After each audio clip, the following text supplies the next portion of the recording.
Welcome to this week's Tips and Tricks at the Farmers Market. This week, we're going to talk about what to expect when you set up at a farmers market.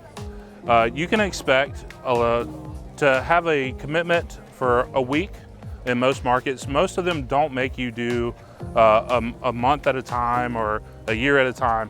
Most are week to week. But I would encourage you to set a long-term goal, to set up for a month to try it out first.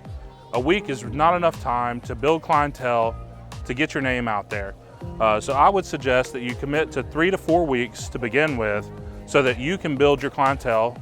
People that may be interested in your products can share with other people that may be interested in your products as well, and they can share what you have going on.